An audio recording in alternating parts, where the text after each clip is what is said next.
রাজপথে নামার জন্য যদি সিদ্ধান্ত আসে সে জয় করে দেওয়ার জন্য প্রস্তাব হবেন কিনা আমাদের সামনে গুরুত্বপূর্ণ দিক নির্দেশনামূলক বক্তব্য রাখবেন এই প্রজন্মের লড়াকু শিবাচার, এই প্রজন্মের জিন্দা সাজাল মাওলানা মামুনুল হক দামাত বরকাতুহুম। নারে তাকবীর! নারে তাকবীর!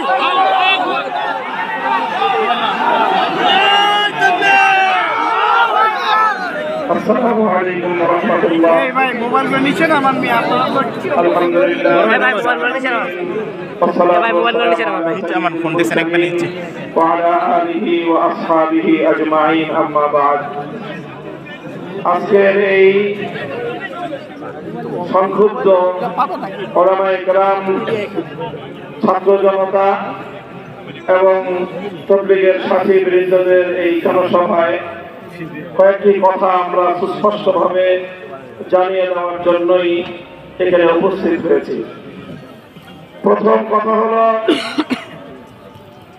আমরা দীর্ঘদিন ধরে বাংলাদেশ নয় সারা পৃথিবীর মানুষ দাওয়াত এবং তাবলীগের কাজ নিয়ে চলমান এই বিশৃঙ্খলা, এই বিভেদ নিয়ে আমরা উৎকণ্ঠিত ছিলাম, আছি যে কিভাবে এই সমস্যার সমাধান হয়।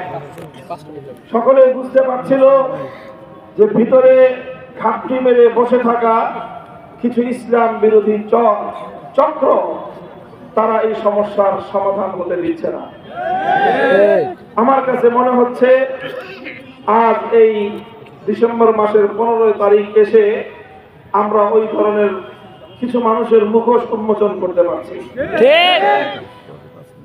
বাংলাদেশের আলেম সমাজের পক্ষ থেকে, গোটা বাংলাদেশের সকল ধর্মপ্রাণ মানুষের পক্ষ থেকে বর্তমান অন্তর্বর্তীকালীন সরকারের মধ্যে নির্ভরযোগ্য একজন আলেম